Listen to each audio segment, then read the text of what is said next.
আসসালামু আলাইকুম। আশা করি আপনারা সকলে আল্লাহর রহমতে ভালো আছেন। আমিও আল্লাহর দয়াতে ভালো আছি, আলহামদুলিল্লাহ।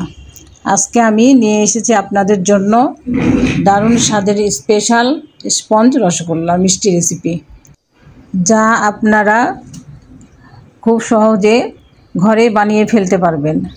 আজকের রেসিপিতে আমি অনেক টিপস ও ট্রিক্স নিয়ে এসেছি, তাই ভিডিওটি না টেনে দেখতে থাকুন এবং শেষ পর্যন্ত সাথেই থাকুন। অতিথি আপ্যায়ন থেকে ছোট বড় সবাইকে মুগ্ধ করে স্পঞ্জ রসগোল্লা মিষ্টিটি। চলুন তাহলে দেরি না করে শুরু করে দিই স্পঞ্জ রসগোল্লা মিষ্টি বানানোর রেসিপিটি। আপনাদের যদি রেসিপিটি ভালো লাগে তাহলে একটি লাইক দিন এবং আমার আরও নিত্য নতুন রেসিপি পেতে চ্যানেলটিকে অবশ্যই সাবস্ক্রাইব করে রাখুন, যাতে আমি যে কোনো রেসিপি দেওয়ার সঙ্গে সঙ্গে আপনার অলে নোটিফিকেশন পৌঁছে যায়। মিষ্টি তৈরির জন্য প্রথমে যে আমার উপকরণটি লাগবে সেটি হচ্ছে ছানা। আজকে আমি 3 লিটার দুধের ছানা তৈরি করব। সেজন্য একটি মগে আমি প্রথমে ভিনেগার ও পানির রেশিওটা ঠিক করে নিচ্ছি। 1 লিটার দুধের জন্য সাধারণত 2 টেবিল চামচ ভিনেগারের সাথে 2 টেবিল চামচ নর্মাল তাপমাত্রার পানি অ্যাড করতে হয়। সেই অনুপাতে 3 লিটার দুধের ছানার জন্য 6 টেবিল চামচ ভিনেগারের সাথে 6 টেবিল চামচ পানি অ্যাড করছি। তারপর একটি বাটিতে 1 টেবিল চামচ ময়দা নিয়ে একটু পানি দিয়ে ময়দাটাকে আমি গুলিয়ে নিচ্ছি। ময়দার এই মিশ্রণটা আমি মিষ্টি বানানোর সময় শিরার ভিতরে ফেনা ক্রিয়েট করার জন্য ব্যবহার করব।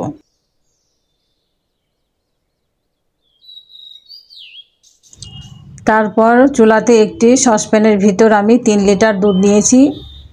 চুলাটাকে অন করে দিয়েছি আমি এখন, এবং সবসময় অনবরত নাড়তে থাকবো যেন সসপ্যানের তলায় দুধ না লেগে যায়, আবার উপর থেকে সরের আস্তরণও যেন না পড়ে।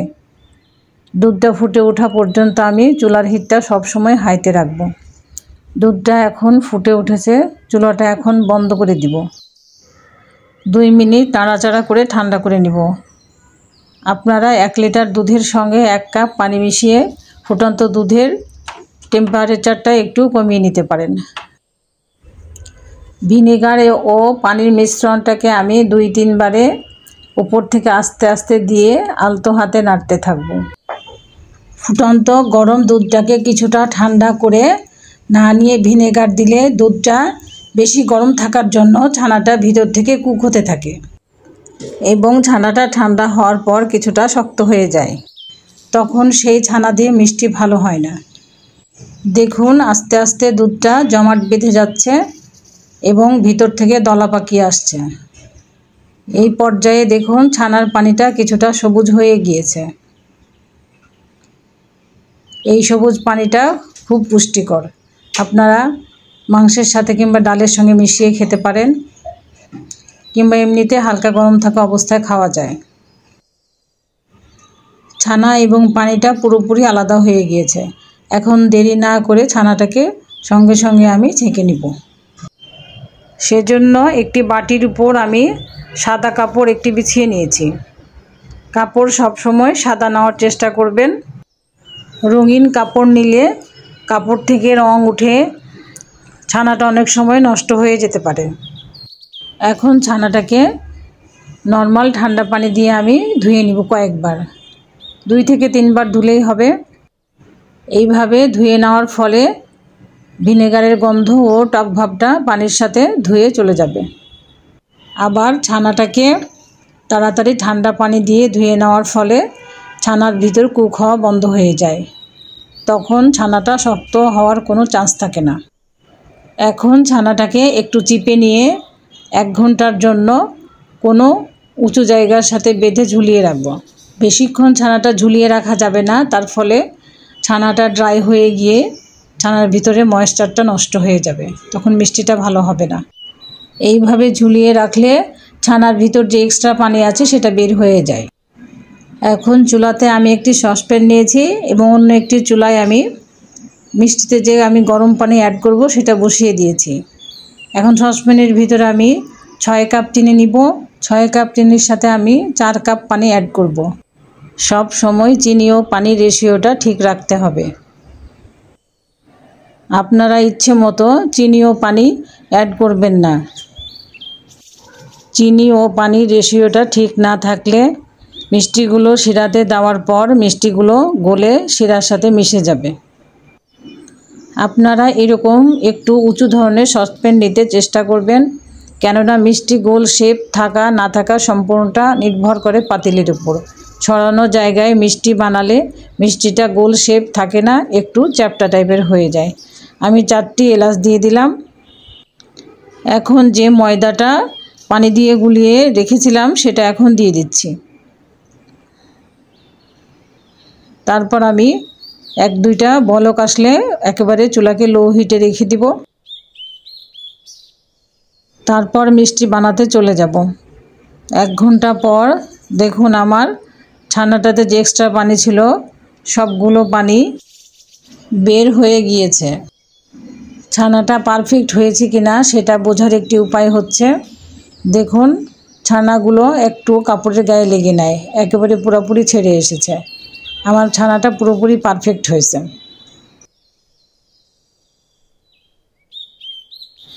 এখন ছানাটাকে একটু কষলিয়ে মথে নিব, তারপর কাপ দিয়ে মেপে নিব। এইভাবে মেপে নিলে মিষ্টির ভিতর অন্যান্য উপকরণগুলো ব্যবহার করতে সুবিধা হয়।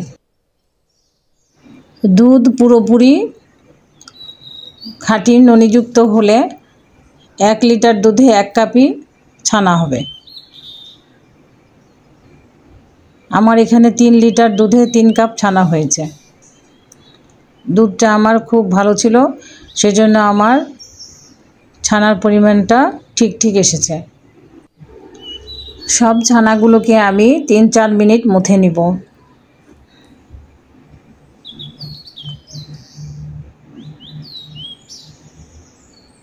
প্রথমে আমি কষলিয়ে নিচ্ছি, তারপর হাতের আঙ্গুলের সাহায্যে আমি মথে নিব। দেখুন আমার ছানাটা কতটা পারফেক্ট হয়েছে। ছানাটা পারফেক্ট হলে মিষ্টিও পারফেক্ট হবে, সফট হবে।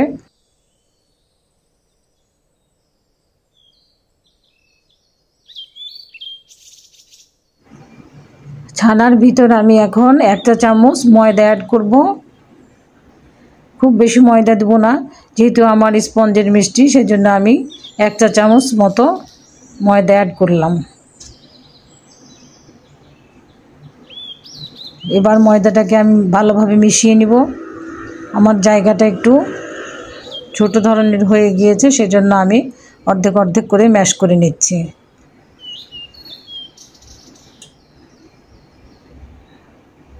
পাঁচটা আঙ্গুলের সাহায্যে এইভাবে ম্যাশ করতে হবে। বেশি জোরে ম্যাশ করলে ছানার ভিতর যে তেলটা থাকে সেটা বের হয়ে যাবে, তখন মিষ্টিটা শক্ত হয়ে যাবে। প্লেট থেকে যখন ছানাটা ছেড়ে আসবে তখন বুঝতে হবে ছানাটা আমার মথা হয়ে গিয়েছে।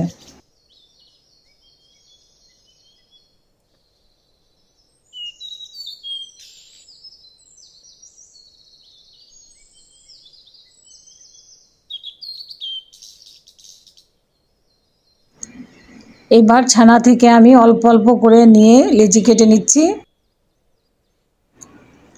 সবগুলো লেচি আমার কাটা হয়ে গিয়েছে। এখন আমি মিষ্টির গোল শেপ দিয়ে নিব। মিষ্টির গায়ে যেন কোনো প্রকার ফাটল না থাকে সেদিকে লক্ষ্য রাখতে হবে।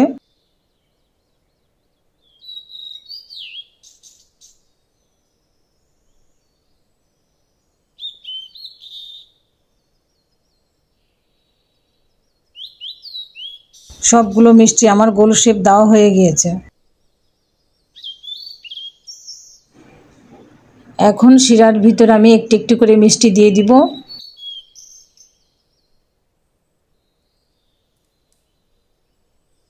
আজকে আমি ঢাকনা দিয়ে ঢেকে রান্না করব না, কেননা আমার শিরার ভিতর অনেক ফেনা ক্রিয়েট হয়েছে। ফেনা ক্রিয়েট হয়ে গেলে আর ঢাকার দরকার হয় না, এভাবে রান্না করলেই হবে। চুলার হিটটা সবসময় হাইতে রাখতে হবে। মাঝে মধ্যে 2-1 বার করে আমি নেড়ে দিব। এইভাবে আমি 15 মিনিট জাল দিব। 15 মিনিটের মধ্যে আমি 2-3 বার করে নেড়ে দিব। এখন মিষ্টির শিরাটা আমার অনেকটাই ঘন হয়ে এসেছে। এখন মিষ্টিটা আমার হয়েছে কিনা সিদ্ধ সেটা বোঝার জন্য আমি একটি বাটিতে অল্প পরিমাণ পানি নিয়েছি। তারপর একটি মিষ্টি তুলে পানির ভিতরে দিয়ে দেখব, মিষ্টিটি যদি ডুবে যায় তাহলে বুঝতে হবে মিষ্টিটি আমার সিদ্ধ হয়ে গিয়েছে।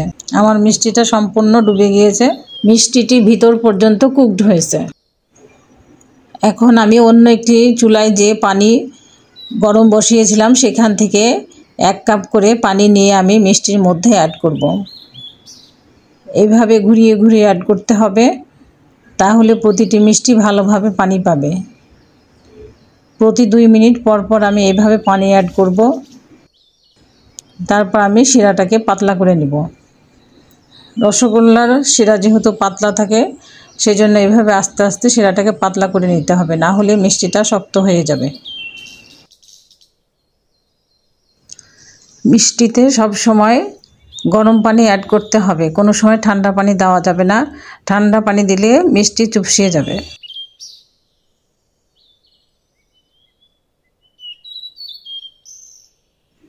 মিষ্টিগুলো এখন আমার পুরোপুরি হয়ে গিয়েছে।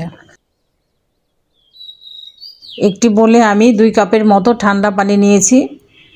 এখন সব মিষ্টিগুলোকে আমি এই বলে ট্রান্সফার করে নেব। মিষ্টিগুলো যেহেতু অনেক গরম আছে সেজন্য সঙ্গে সঙ্গে টেম্পারেচার কমে যাওয়ার জন্য মিষ্টিগুলো চুপসে যেতে পারে, তাই আমি এভাবে ট্রান্সফার করে নিচ্ছি। সব সময় মিষ্টিগুলি হয়ে যাওয়ার পরপরই আপনারা অন্য পাত্রে ট্রান্সফার করে নেবেন। মিষ্টিটা হতে আমার 30 মিনিট সময় লেগেছে। সব মিষ্টির শিরাগুলোকে আমি এখন এর ভিতরে ঢেলে দিচ্ছি। মিষ্টিটাকে আমি এখন 5-6 ঘন্টার জন্য রেখে দিব। 5-6 ঘন্টা পর আপনাদেরকে আমি পরিবেশন করে দেখাবো।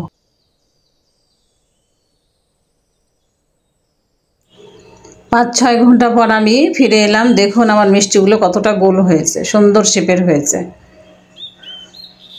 এখন একটি সার্ভিং ডিশে পরিবেশন করে আপনাদেরকে দেখাচ্ছি। এই যে দেখুন আমার মিষ্টিগুলো কতটা সুন্দর হয়েছে, কোনোটা ফেটে যায় নাই, একেবারে গোল শেপের হয়েছে, মাশাআল্লাহ। আমি আপনাদের সাথে অনেক টিপস অ্যান্ড ট্রিক্স শেয়ার করেছি। এখন একটি মিষ্টি আপনাদেরকে আমি কেটে দেখাচ্ছি। দেখুন ভিতর পর্যন্ত কতটা জালি জালি ফুলকো হয়েছে। আশা করি আপনাদের কাছে আমার রেসিপিটি ভালো লেগেছে। আমার রেসিপিটি পুরোপুরি ফলো করে যদি আপনারা বাসায় বানান তাহলে আপনাদের মিষ্টিও হবে পারফেক্ট। আপনারা বাসায় বানিয়ে আমাকে কমেন্টসে জানাবেন। আজকের মতো এখানে শেষ করছি। সবাই ভালো থাকবেন। আসসালামু আলাইকুম।